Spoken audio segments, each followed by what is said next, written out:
Hello everyone, আসসালামু আলাইকুম। তোমরা সবাই কেমন আছো? তো কালকে কিন্তু চলে গিয়েছিলাম রেস্টুরেন্ট। তো এই রেস্টুরেন্টটা কিন্তু নতুন খুলছে আমাদের এখানে গাইবান্ধায় ক্যাডেট মাদ্রাসার পাশে। তো এটা যেহেতু নতুন খুলছে, তো এটা কিন্তু ফার্স্ট টাইম যাওয়া হচ্ছে। আর গাইবান্ধাতে কোনো রেস্টুরেন্ট খুলবে আর আমরা যাব না, সেটা কিন্তু হতেই পারে। তো ফার্স্টে গিয়ে তোমাদেরকে কার্ডটা দেখিয়ে দিলাম।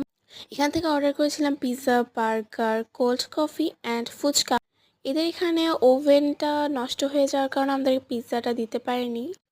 বাকি সব কিছু দিয়েছিল, বাট আমার ফোনে এমবি না থাকার কারণে আমি কিন্তু তোমাদেরকে তখনই দেখাতে পারিনি। তো ভিডিও লাস্টে কিন্তু আমি পিকগুলো অবশ্যই অ্যাড করে দিছি।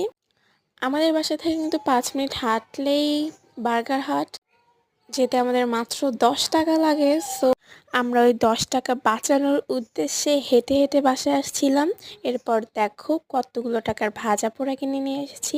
আসার সময় আবার শাকও কিনে নিয়ে এসেছিলাম। মানে 10 টাকা বাঁচাতে গিয়ে 280 টাকায় আমাদের খরচ হয়ে গেল রাস্তায়।